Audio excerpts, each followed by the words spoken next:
Vamos a irnos a buscar en la Biblia. Trajeron la Biblia. Yo sé que su nombre es la Biblia, pero esta es la palabra de nuestro amado papá. Es la carta de amor de Dios para nosotros. Y todos la trajeron. Vamos a leerla. Vámonos a Marcos, capítulo 2. Vamos a leer del versículo 1 al 12. Dice así en la palabra de Dios.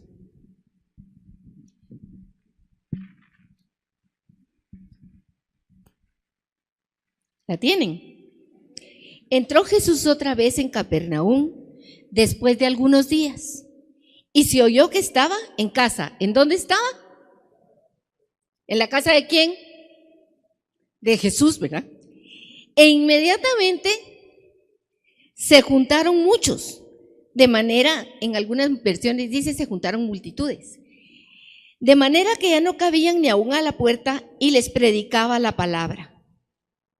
Entonces vinieron a él unos trayendo un paralítico que era cargado por 4. ¿Cuántos cargaban al paralítico? 4. Y como no podían acercarse a él a causa de la multitud, descubrieron el techo de donde estaba y haciendo una abertura, bajaron el lecho en que yacía el paralítico. Al ver Jesús la fe de ellos, dijo al paralítico: Hijo, tus pecados te son perdonados. Estaban allí sentados algunos de los escribas, los cuales cavilaban en sus corazones: ¿por qué habla este así? Blasfemias dice. ¿Quién puede perdonar pecados sino solo Dios? Y conociendo luego Jesús en su espíritu que cavilaban de esta manera, dentro de sí mismos les dijo: ¿por qué caviláis así en vuestros corazones? ¿Qué es más fácil? ¿Decir al paralítico, tus pecados te son perdonados? ¿O decirle, levántate, toma tu lecho y anda? Para que sepáis que el Hijo del Hombre tiene potestad en la tierra para perdonar pecados, dijo al paralítico: a ti te digo, levántate, toma tu lecho y vete a tu casa. Entonces él se levantó enseguida y tomando su lecho salió delante de todos, de manera que todos se asombraron y glorificaron a Dios diciendo: nunca hemos visto tal cosa. Okay. Así se llama el tema. Entonces, nunca hemos visto tal cosa. Y de eso vamos a hablar. Hay cosas verdaderamente que cuando las vemos nos sorprenden, nos parecen increíbles. Y quiero que antes de iniciar el tema, vamos a ir a ver un video. Este video nos va a ubicar en Capernaum. En Mateo, capítulo 4, versículo 13, dice así: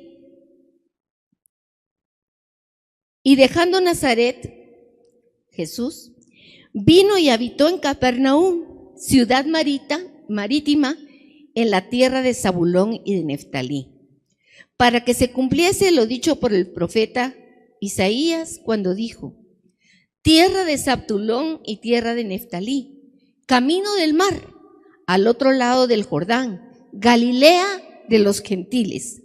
El pueblo sentado en tinieblas vio gran luz, y los asentados en región de sombra de muerte, luz le resplandeció.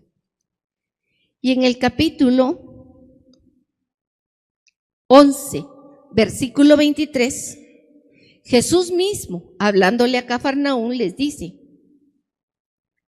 ¿y tú, Capernaúm, que eres levantada hasta el cielo? Hasta el Hades serás abatida. Porque si en Sodoma se hubieran hecho los milagros que han sido hechos en ti, habrías permanecido hasta el día de hoy. Por favor, el video. Y vamos a ver algunas cosas de Cafarnaúm hoy en día. La ciudad de Cafarnaúm está al norte de Jerusalén, a la orilla del mar de Tiberíades, como pueden ver ustedes ahí, y en la puerta de entrada a la ciudad actualmente dice la ciudad de Jesús, porque esa fue la ciudad donde Jesús escogió vivir. Lo que vamos a ver son las ruinas. Esas son ruinas de algunas casas que fueron excavadas. Posteriormente les voy a explicar cómo estaban hechas las casas, pero ahí podemos ver al fondo el mar y las excavaciones. Era una ciudad relativamente pequeña, más o menos medía 2 cuadras de largo o de ancho y 1 de largo, o sea que no era muy grande. Lo que queda más visible es la sinagoga donde muchas veces predicó Jesús. Ahí están las ruinas de esa sinagoga, que es famosa por su piso y por los mosaicos que han encontrado todavía puestos ahí. Es de lo poco que va quedando. Los capiteles y las columnas, es muy interesante y muy bonito pues tener algo. Esa es la base de la sinagoga original del tiempo de Cristo. Usaban basalto, usaban piedra con mortero de lodo y paja para hacer las construcciones.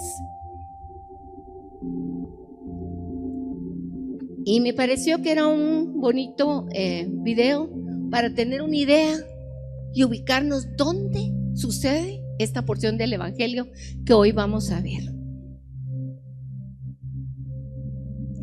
Otra cosa interesante es que la casa de Pedro, así como de otros apóstoles, se considera que estuvo ubicada ahí. De hecho, antes del pasaje 1:2 que leímos hoy, en esa casa fue donde estaba la suegra de Pedro, que Jesús levanta cuando le encuentra con fiebre, ¿se recuerdan?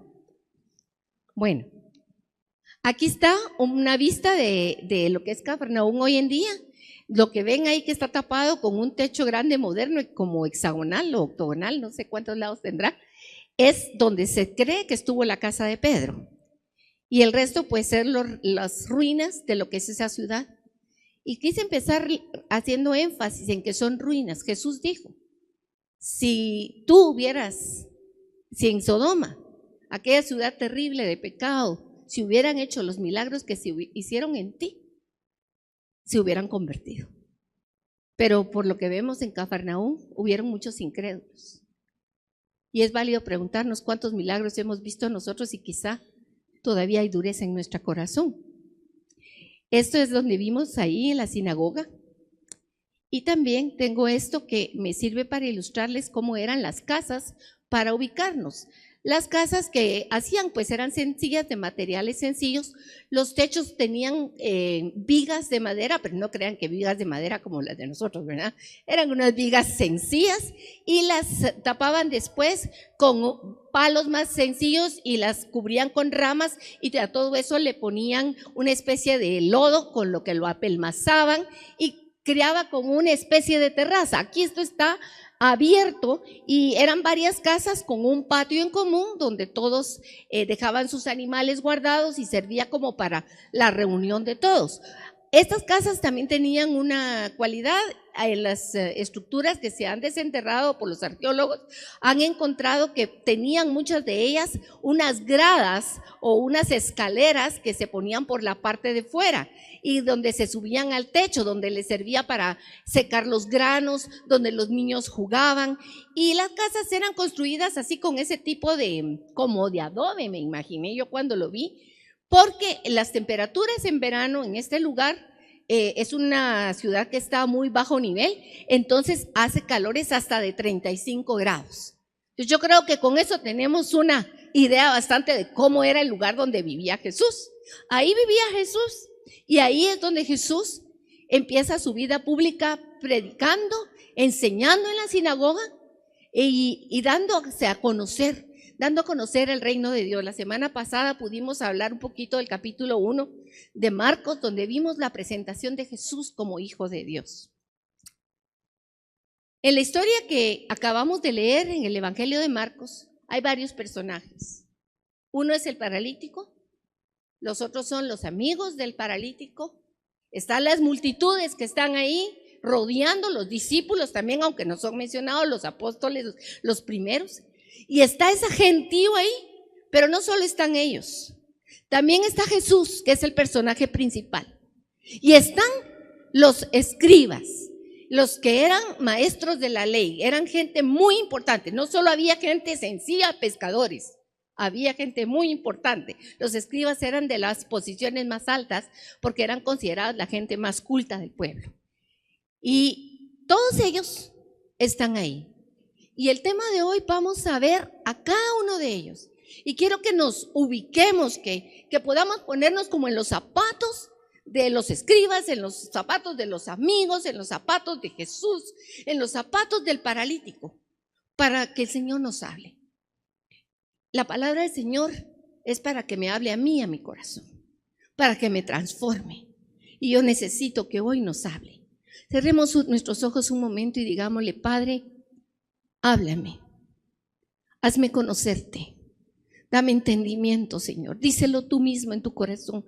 Pídele que Él abra tu entendimiento, que puedas ver más allá de lo que solamente dicen las letras, que puedas oír su voz y que tu corazón se llene de gozo y se llene de su presencia, y que al salir hoy de aquí salgamos conociéndolo más y amándolo más con todo nuestro corazón. Te lo pedimos, Padre, en el nombre de Jesús. Amén. Amén. Bueno, veamos al paralítico primero. Yo me puse a pensar, ¿qué pensará un paralítico? ¿Cómo se sentirá? ¿Cuáles serán sus sentimientos? Miren, yo alguna vez he estado imposibilitada de realizar mis labores cotidianas con alguna gripe, alguna vez con una enfermedad. Incluso tuve una enfermedad grave ya hace bastantes años. Tuve en el brazo, ¿cómo se llama? No, el coágulo de sangre. Una trombosis del miembro superior, y pues era grave porque estaba muy cerca de los pulmones y el corazón y era un coágulo grande. Tuve 7 días hospitalizada y hasta oí que dijeron, bueno, hay que orar porque puede ser que no pase la noche. Y me acuerdo que me acosté con temor, hasta que en eso dije, no, si yo soy de Jesús, si me muero, pues bueno, mañana amaneceré allá. Así que me dormí y al día siguiente estaba todavía ahí, fíjese. Pero bueno, no era mi momento, pero gloria a Dios, pude experimentar lo que es eso de enfrentar por un instante ese temor que puede uno sentir. Me voy ya hoy. Y fíjense que mi temor no era tanto el irme, sino que en ese momento pensé en mis hijos, en mi mamá, en mis tías, en todo el mundo, ¿verdad? Se le pasa a uno por la cabeza. También en ti, por supuesto, mi amor, claro, el primero, bueno, gloria a Dios. Pero nunca, gracias a Dios, pues he tenido que pasar por una parálisis. Pero una parálisis, y sobre todo que este hombre, si lo llevaban en un lecho, era porque seguramente no podía moverse desde el cuello para abajo. Estaba paralítico, y yo decía, ¿qué sentía? Pues, en primer lugar, impotencia. Qué terrible es cuando alguien tiene que depender de alguien más para que realice por él todas las funciones naturales que uno necesita, ¿verdad? Bañarse, comer, que lo trasladen de un lado al otro, ir al baño. Miren, qué tremendo. ¿Qué sentiría? Tal vez tristeza al ver a otros que sí podían hacer todo lo demás. O quizá frustración. ¿Quién no ha sentido frustración? Pregunto yo. Porque algo no le sale. Uno quiere que la computadora le haga el trabajo y ¡tam!, se traba. Y uno que zumba ya más que la velocidad de la computadora, tiene más bits o más bytes, no sé cómo se llama, pero uno está ya, al principio era uno con un dedito, ahora me zumba los dedos en la computadora y la computadora ya no va tan rápido como yo, fíjese. ¿Cómo me frustro cuando quiero hacer yo algo y no salen las cosas o tan bonitas o tan rápido como yo quisiera? Me enojo, siento dolor cuando las cosas están mal, vergüenza. Todo esto podemos verlo conjugalado en el paralítico. Por favor, póngase usted en esa situación. ¿Cómo te sentirías? Es importante ver aquí algo que también afectaba a este paralítico. En el pensamiento judío estaba la idea de que la enfermedad era causa de un pecado. ¿Se recuerdan de un pasaje donde le preguntan a Jesús quién pecó por un ciego, ¿verdad? ¿Fue él o fueron sus padres? Porque toda enfermedad era concebida como una consecuencia de un pecado. Pero miren, aquí es importante algo. Esa no era una idea falsa. Muchos creemos, decimos, ay, no, es que no todas las enfermedades vienen de que uno hizo algo malo. Y efectivamente no. Pero el pensamiento de ellos no estaba errado, porque verdaderamente cuando el hombre pecó y cayó, la muerte conlleva todo lo que es corrupción. Cuando fuimos creados a imagen de Dios en el Edén, no había enfermedad. La enfermedad, es como fruto de la muerte humana. O sea, nosotros nacemos y en el mismo momento, yo diría que nacemos, empieza ya nuestra corrupción, empezamos a envejecer. El día que nacemos ya tenemos un día menos al día siguiente. Y así va a ser. Y nuestras capacidades primero llegan como a un tope y luego empiezan a decaer hasta que finalmente morimos. Pero en el transcurso de la vida vemos la corrupción de la muerte en muchos aspectos. Me llamó la atención y siempre he recordado esta cita. Job 18:13, y usé esta versión porque es impactante. Es la Dios habla hoy. En esta versión dice: la enfermedad, hija preferida de la muerte, le devora la carne poco a poco. Es impactante. Si usted piensa en esto, cualquier dolor que tenemos, cualquier enfermedad nos consume no solo en lo físico, nos consume en nuestro corazón, en nuestras emociones, en la familia, consume hasta en lo económico. Ahora vamos a ver un poquito los amigos. Se pusieron en los pies del paralítico. Bueno. Qué feo, ¿verdad? Qué feo ser paralítico, qué feo sentir que la gente lo veía y decía, por saber ni qué hiciste tú, que por eso estás así. ¿Verdad? Qué terrible. Pero la Biblia nos describe ahora a los amigos. Vamos a ir a varias citas. Primero quiero que me acompañen a Proverbios 17:9. Vamos volando para atrás en la Biblia y encontramos Proverbios 17:9. Por favor, ayúdenme a predicar. Cuando la encuentren me dicen amén, así veo que están atentos. Bueno, por lo menos la mitad. Gloria a Dios, gracias Osber. ¿La tienen? Bueno, dice, el que cubre la falta, ¿qué es lo que busca? El que cubre la falta busca amistad, mas el que la divulga aparta al amigo. Cuando uno es verdadero amigo, uno encuentra justificación para las actitudes de los amigos. Rápidamente los defiende de otros. Si uno va a algún lugar y están hablando mal de su amigo, uno sale por ellos, si es que uno es verdadero amigo. Porque si uno no es amigo, uno oye los chismes, las críticas y se cose la boca si uno no tiene nada que decir. Ese diría yo, bueno, tal vez es mi conocido. Pero amigo es el que puede levantarse por mí en algún lugar y defenderme del que me acusa. ¿Quién es otro amigo? En ese mismo capítulo, vámonos al versículo 17. ¿Lo tienes? Y dice, en todo tiempo. ¿Cuándo? Ayer. Cuando estás enfermo. Cuando te invitan a la fiesta. En todo tiempo. En los buenos y en los malos momentos. En todo tiempo ama el amigo. Y es como un hermano en tiempo de angustia. En todo tiempo ama el amigo, pero especialmente cuando uno está en un momento de dificultad, en un momento de frustración, de angustia, de dolor. Qué bonito y qué sabroso es tener una mano amiga al lado. Alguien que te consuela, alguien que te anima, alguien que no te juzga, alguien que te levanta, alguien que te dice, no temas. Qué buena es esa voz del amigo que está cercana. El verdadero amigo en tiempos de angustia es un refresco.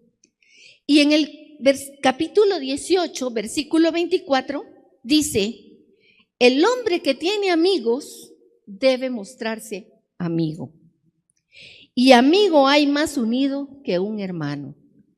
Si tú tienes amigos, tú debes de tener reciprocidad hacia tus amigos. Los amigos No puede ser que solo son para mí y egoístamente yo recibo todo el bien de ellos, pero no hago nada por mis amigos. Al contrario, los verdaderos amigos son aquellos que un día sos tú el que está en necesidad y otro soy yo el que está en necesidad. En Eclesiastés dice que si dos caminan juntos y uno cae, el otro levantará. No solo se trata de los esposos, también de los amigos. Los amigos más unidos son los esposos, déjenme decirles.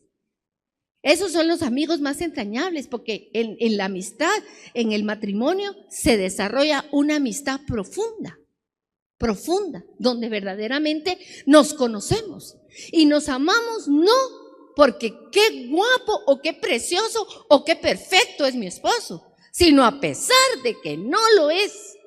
A pesar de que tenga muchos defectos, a pesar de que cae, a pesar de que tiene errores hacia mí, ese hombre con el que camino es mi amigo, es mi compañero. Y hay momentos en que soy yo la que lo levanto y otras veces es él el que me levanta y me da la mano para levantarme. Entonces dice la palabra, el hombre que tiene amigos ha de mostrarse amigos. Pero la mejor muestra de amistad está en Juan 15:13 y es Jesús el que dice: no hay mayor amigo que el que da la vida por sus amigos. Y ese fue Jesús. Jesús es el verdadero amigo. Miren, creo que es importante porque viendo esto vamos a comprender un poquito más las actitudes de los amigos del paralítico. Estos amigos del paralítico, porque no eran amigos de Jesús, eran amigos ¿de quién? Del paralítico. Pero estos amigos del paralítico eran testigos de lo que estaba pasando en Capernaum. Jesús había empezado a enseñar en la sinagoga y dice que enseñaba con una autoridad tal que la gente que lo escuchaba decía: ¿y este quién es? ¿De dónde salió?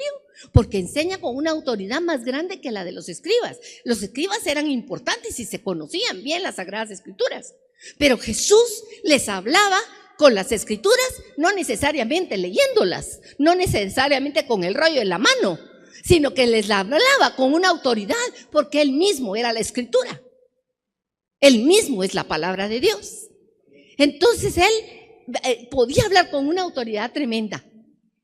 Y ellos caminaron y vieron los milagros. Oyeron del milagro de la suegra de Pedro. Hacía unos días Jesús había sanado a un leproso.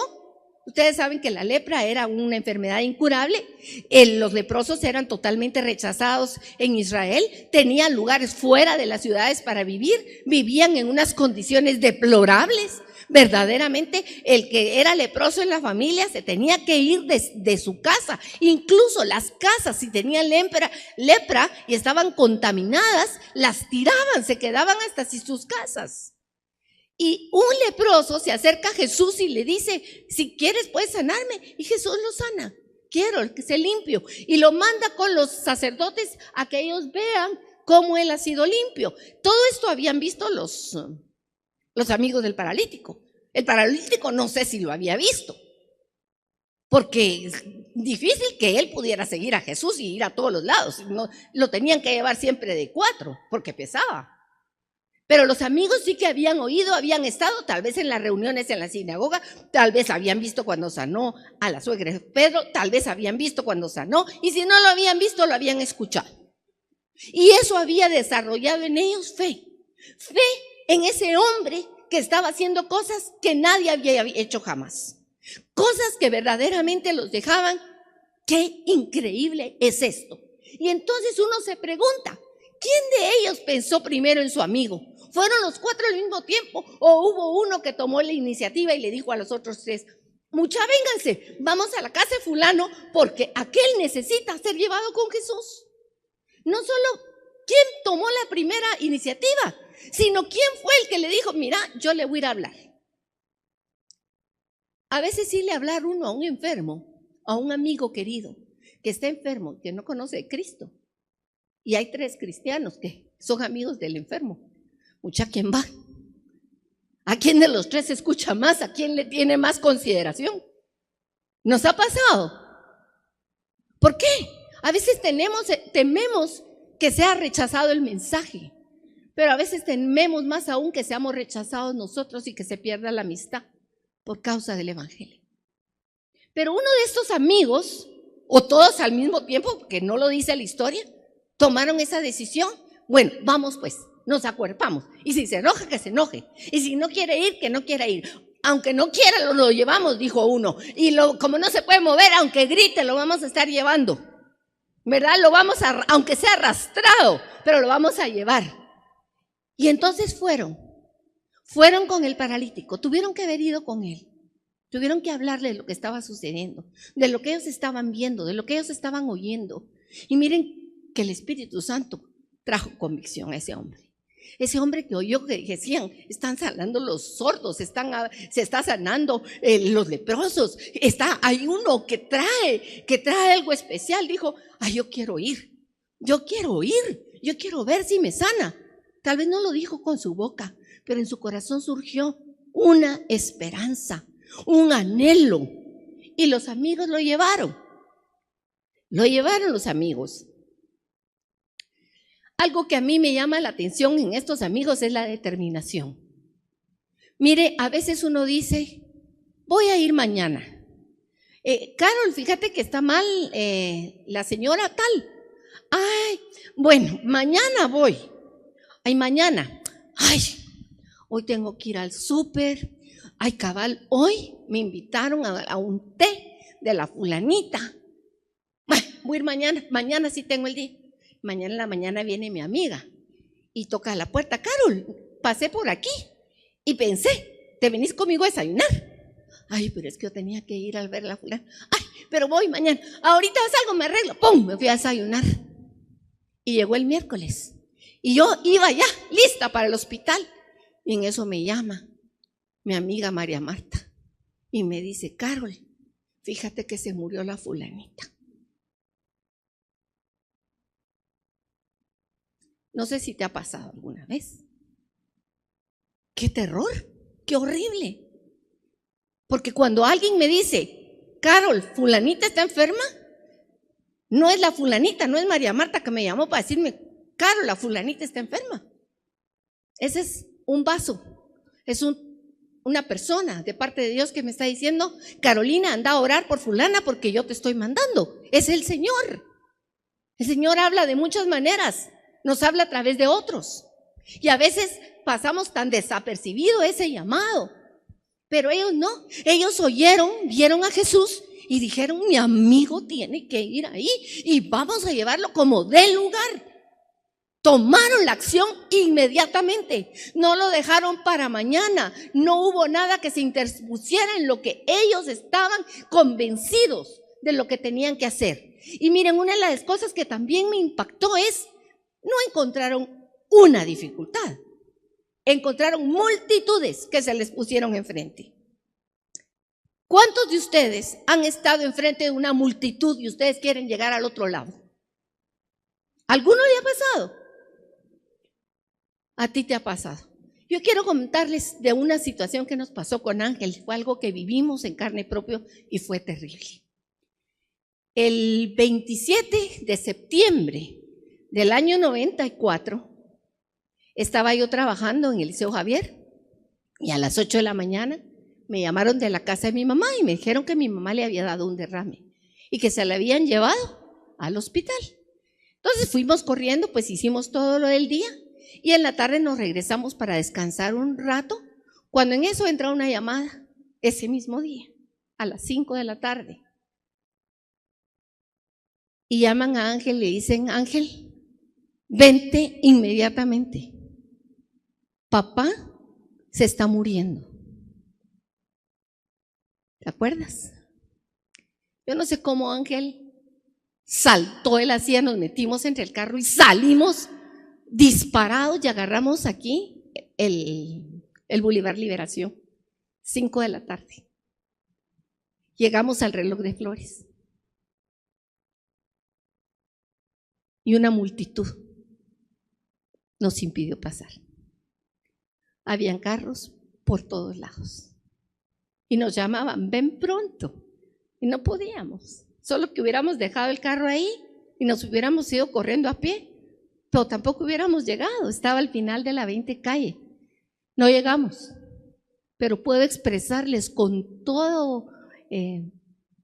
toda experiencia la frustración de no poder pasar. Fue espantoso.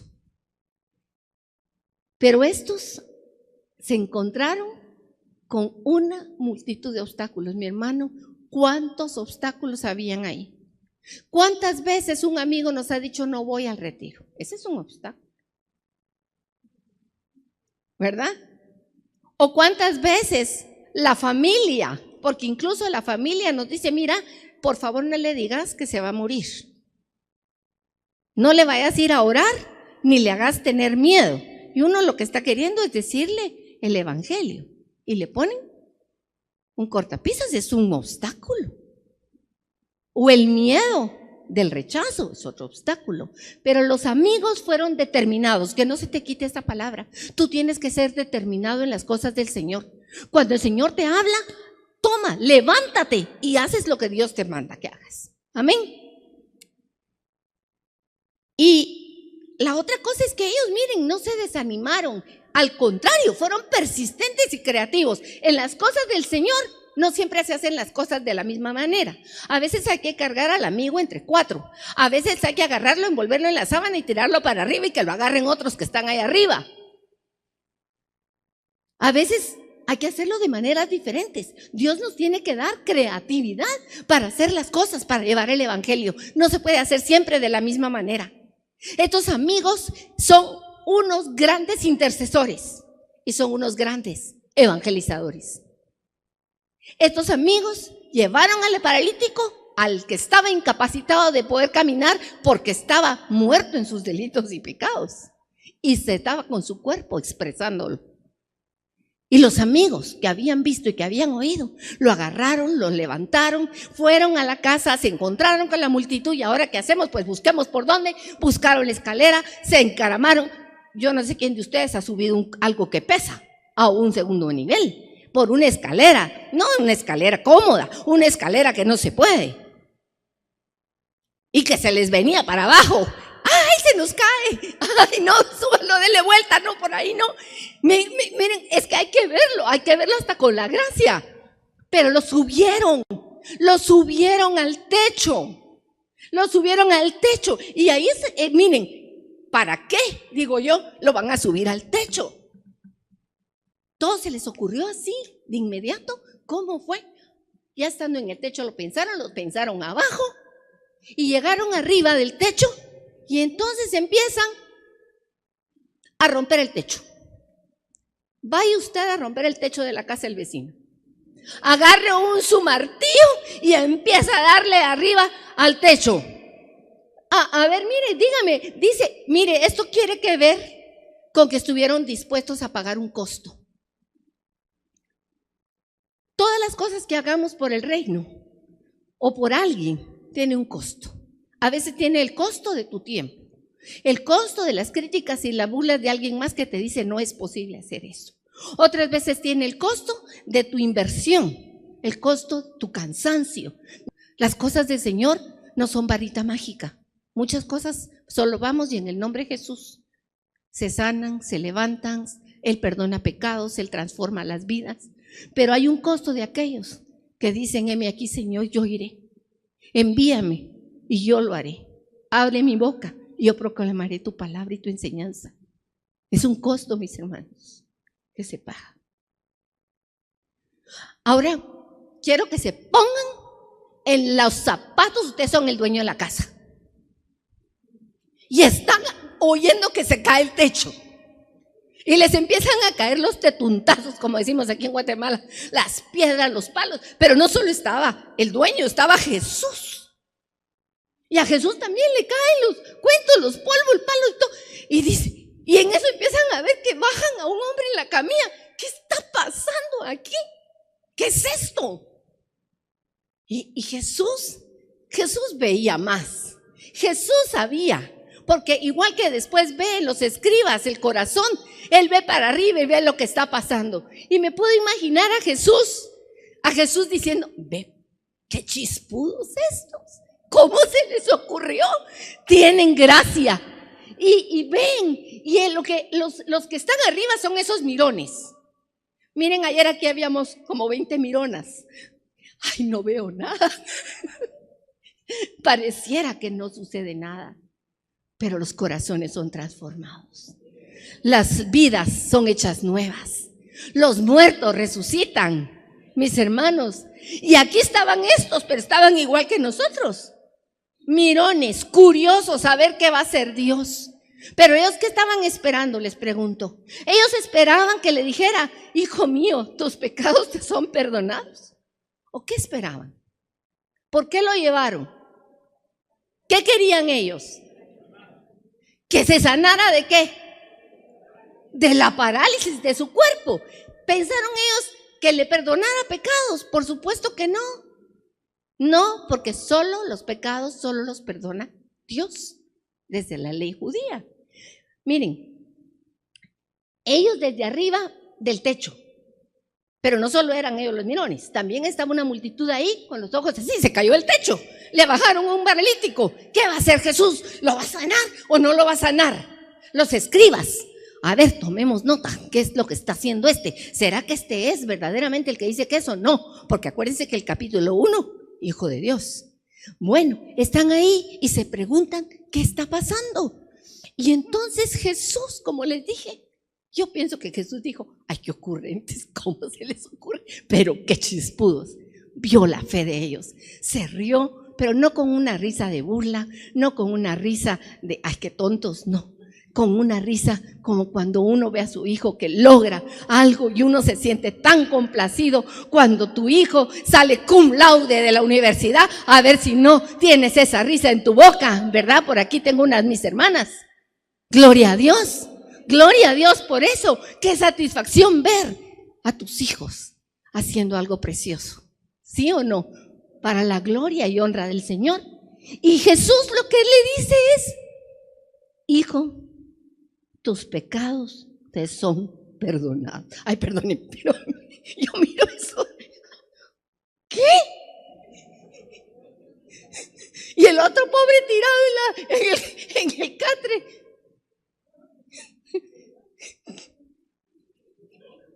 ¿Qué hubo? Parece de risa. De verdad, es un cuadro que da risa. Es un cuadro de la risa porque no entendemos la profundidad del perdón de Dios. Ahí sucedió un milagro maravilloso, el milagro del perdón de Dios.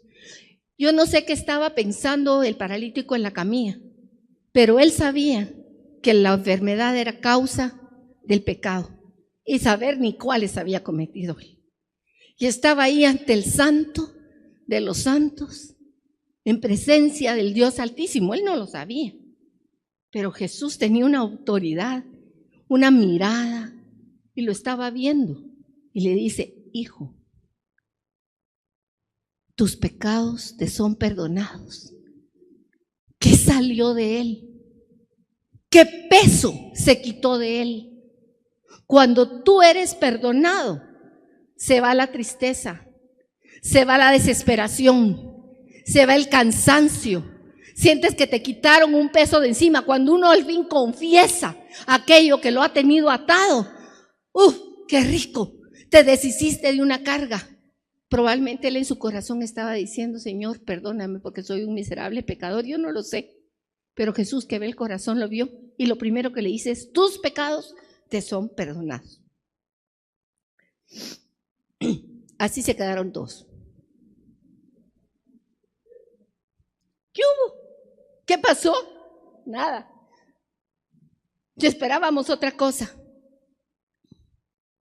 Y fue una desilusión probablemente para esos amigos en el primer instante, ¿verdad? Yo me imagino que en ese momento la multitud y todo el mundo estaban así como aquel silencio que parte el aire, ¿verdad? Cuando pasa algo que no quiere uno ni que caiga una moneda al suelo. Pero aquí es importante, Jesús sí sabía perfectamente lo que estaba haciendo. Jesús estaba viendo al hombre en la camilla, estaba viendo a la multitud, estaba viendo a los amigos y se daba cuenta porque dice Jesús vio, no a los amigos. ¿Qué fue lo que dice que vio Jesús? Si van ustedes a ver el texto, dice Jesús vio la fe, no vio a los amigos, vio la fe que había en ellos. Y Jesús estaba viendo a los amigos, estaba viendo a los escribas, estaba viendo a la multitud, estaba viendo a los que ya lo seguían y estaba viendo a Pedro, que ya estaba ahí, probablemente con Juan y Santiago, porque fueron los primeros que llamó, y estaban ellos ahí. ¿Y qué va a hacer Jesús?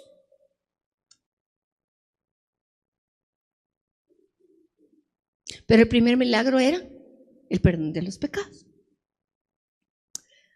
1 Juan 3:5, por favor leámoslo todos juntos en la pantalla. Pero ustedes saben que Jesucristo se manifestó para quitar nuestros pecados y Él no tiene pecado. ¿Para qué vino Jesús? Para perdón de pecados. Su misión es esa. Ahora dice ahí, ustedes saben, Marcos estaba hablándole a una gente que se creía que sabía quién era Jesús. La pregunta es, ¿ustedes saben que para eso vino Jesús? Gloria a Dios. Ustedes saben que para eso vino Jesús. Y la ley dice, en esto consiste, no dice esto la ley, esto lo dice 1 Juan 4:10. En esto consiste el amor, no en que nosotros hayamos amado a Dios, sino en que Él nos amó y envió a su Hijo para que fuera ofrecido como sacrificio por el perdón de los pecados. ¿En qué consiste el amor? No en que nosotros hayamos amado a Dios, sino que Él nos amó a nosotros primero.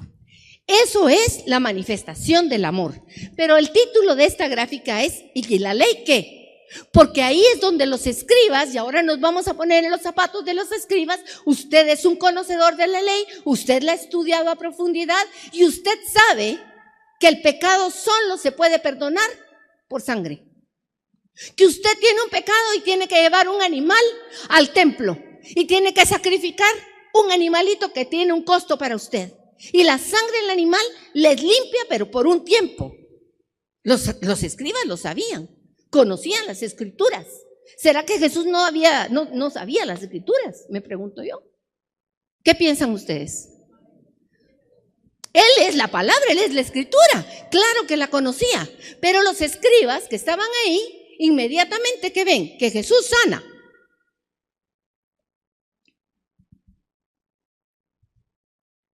al paralítico, saltan, pero no saltan por fuera, saltan por dentro. ¡Ay, qué horror! ¿Qué está haciendo este? ¿Cómo se le ocurre decir tus pecados te son perdonados? Perdón de pecados solo Dios. Este no está haciéndolo bien. ¿Sí o no? Les pregunto. ¿Habían ustedes pensado alguna vez en eso, en este milagro? Pasamos tan rápido por las escrituras. Pero Jesús quiere hacer aquí una demostración. Y eso es importantísimo. ¿Qué demostración estaba haciendo Jesús? En primer lugar, vámonos a la palabra, vámonos a Marcos, por favor. Acompáñenme. Amén. Ay, mis hermanitos, yo necesito que me ayuden. Gloria a Dios. Ahora yo no llego. Aquí ya llegué. Marcos 2:9 dice así: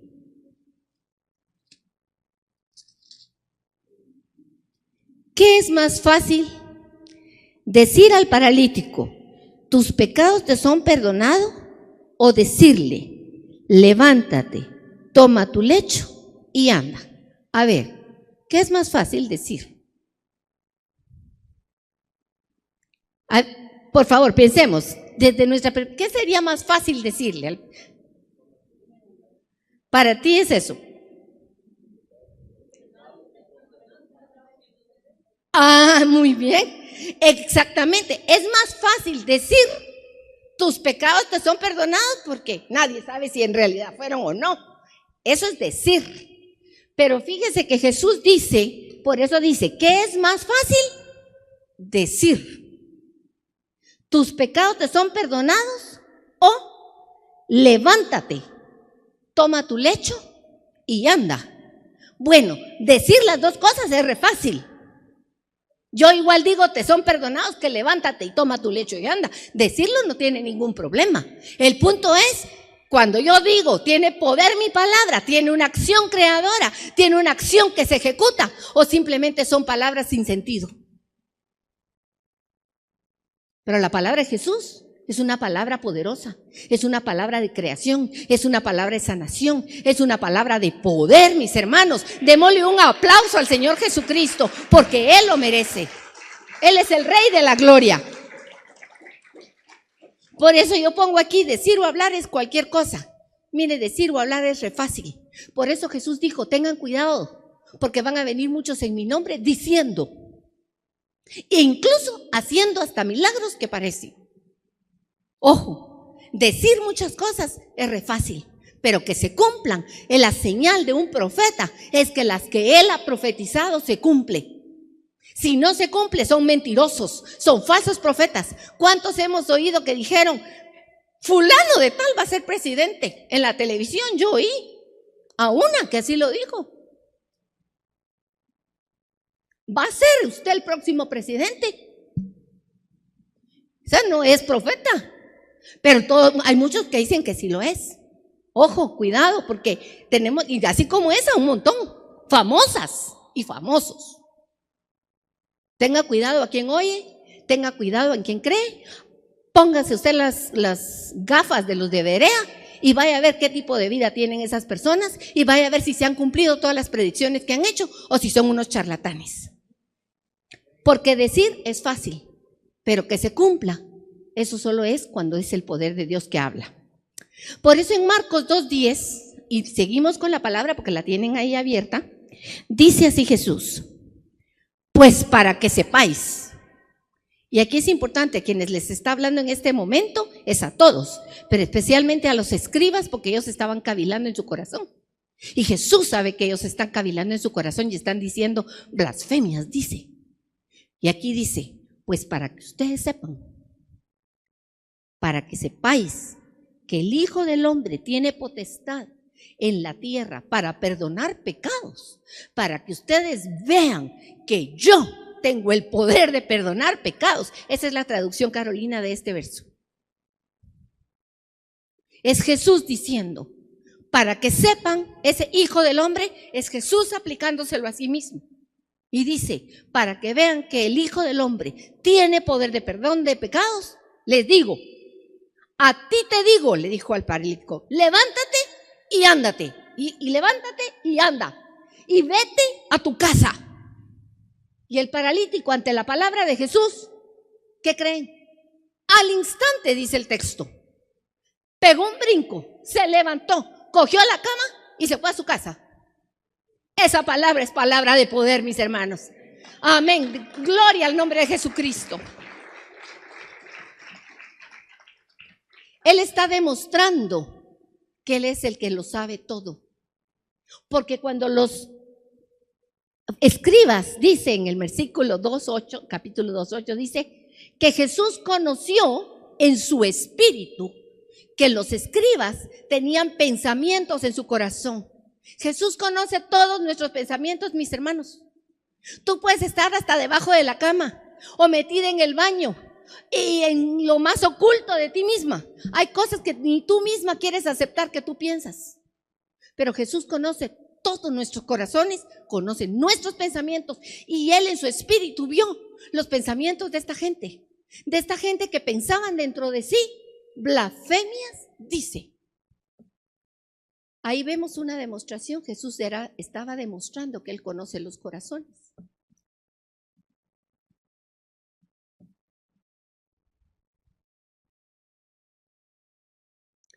Demostró su autoridad para perdonar los pecados. El que perdona pecados, él tenía el poder de perdonar los pecados. Y aquí es una cuestión que es importante ver, porque el judío sabía que para perdón de pecados había que hacer un sacrificio y en ese momento no había sacrificio. Pero Jesús no solo vino a darle cumplimiento de la ley, sino a elevarla, a darle su verdadero significado.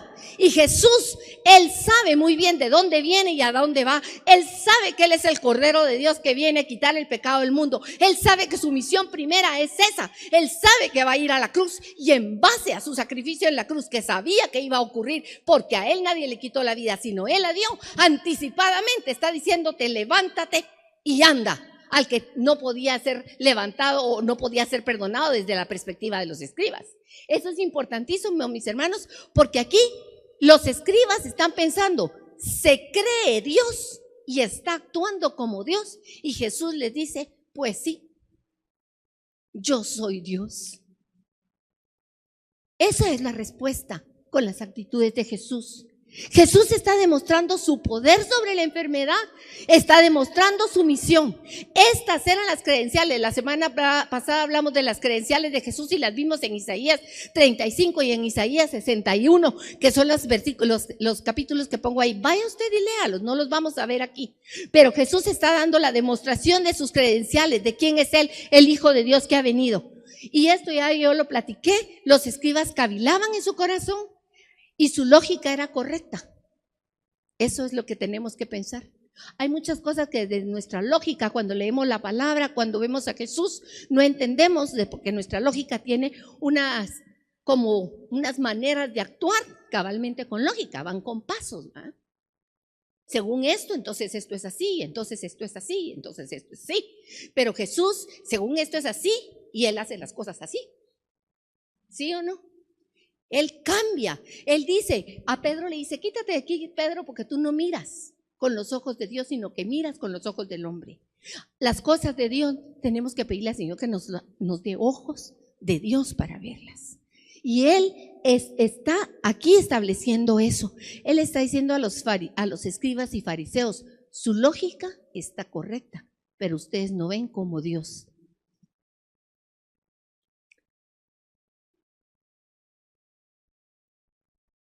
Y cuando Él dice hijo de hombre, y este es un punto, el primero que toca esto es Daniel. En Daniel 7, versículos 13 y 14, no les voy a pedir que se vayan para allá, aquí está la cita. Daniel habla del Mesías, y Daniel dice, él está teniendo una visión, y dice: seguí mirando en las visiones nocturnas, y he aquí, con las nubes del cielo venía uno como un hijo de hombre. En las nubes venía un hombre, uno que se parecía a nosotros, y que se dirigió al anciano de días, al Dios eterno en su trono, y fue presentado ante Él. Y le fue dado dominio, gloria y reino, para que todos los pueblos, naciones y lenguas le sirvieran. Su dominio es un dominio eterno. Ese es Jesucristo anunciado. Ese es Jesucristo anunciado, mis hermanos. Esta palabra yo sé que tal vez no es como dijera yo, muy dinámica tal vez, pero es una palabra para que pensemos mucho. Primero, de nuestras actitudes ante el Evangelio. ¿Cómo estamos asumiendo nuestra posición como evangelistas? Para nosotros mismos, ¿cómo vemos a Jesús? ¿Cuál es nuestra perspectiva de Jesús? Porque también Marcos en el Evangelio menciona 14 veces la frase hijo del hombre, y Jesús es verdadero Dios, verdadero hijo de Dios, y es verdaderamente un hijo de hombre como nosotros.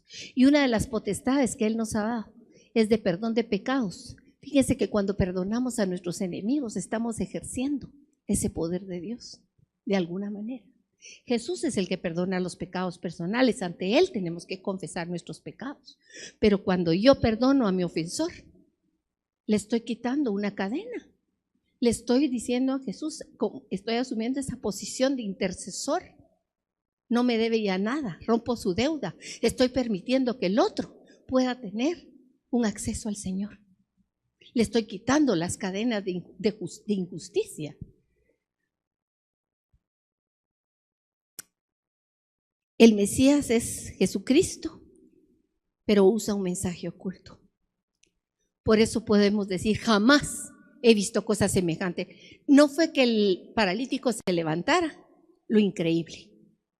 Eso fue uno más de los milagros que hizo Jesús, que dice Juan que si se escribieran todos los milagros que Jesús hizo, no alcanzarían los libros de este mundo para escribirlos. O sea, eso no fue lo más importante. ¿Saben qué fue lo que nunca habían visto? Y lo de lo que todos se admiraron y que fue increíble, de que Dios estuviera en medio de nosotros, hecho hombre y que habitara en medio de los hombres. Jamás se ha visto cosa semejante, ni se verá. Pero nosotros lo hemos visto y no solamente que fue hace 2000 años, Él vive en nosotros. Jesús vive en nosotros. Así que démosle la gloria al Señor, bendigamos su santo nombre y agradezcámosles por ese amor precioso que Él tiene. Gracias, Señor Jesús. Reconocer a Jesús es la clave para todo cambio. El paralítico entró sin poderse mover y salió caminando. El paralítico entró atado por el pecado y salió liberado, no solo de los pecados, sino de todas las ataduras que hubiera podido tener. Y el paralítico salió para irse a su casa con una novedad de vida, como una nueva creación. Mi hermano, lo que hemos recibido es maravilloso. Somos hijos de Dios Altísimo. Tenemos la vida de Dios en nosotros. Nuestra vida debe manifestar que Jesús está vivo. Démosle gloria y alabanza al Señor esta mañana y bendigamos su santo nombre. Y démosle un aplauso al Rey de Reyes. Él se lo merece. Él es Jesucristo, nuestro Rey, nuestro Señor. Bendito sea su santo nombre. Cerremos nuestros ojos un momento y digámosle gracias. Gracias por lo que hoy me hablaste, Señor. Gracias por lo que me has enseñado. Gracias por lo que me has confrontado. Señor, quiero dejar de cavilar en mi corazón. Y quiero ser como esos amigos, amigo de verdad. En primer lugar tuyo, porque tú no me ocultas tus cosas, pero quiero ser amigo de los otros. Quiero tener ese fuego en mi corazón de tu espíritu para llevar el mensaje de tu evangelio. Quiero ver a esos que están paralíticos levantarse y tomar su camilla y salir para una vida nueva, llenos del perfecto amor tuyo, Señor. Dame entendimiento. Transfórmame, Señor. Quita todo temor de mi corazón. Quita toda pereza. Quita todos esos obstáculos que me hacen ser lento a tu llamado, Señor. Transfórmame, Señor. Dame ojos para ver tus maravillas, Señor Jesucristo. Gracias, Señor. Bendito seas.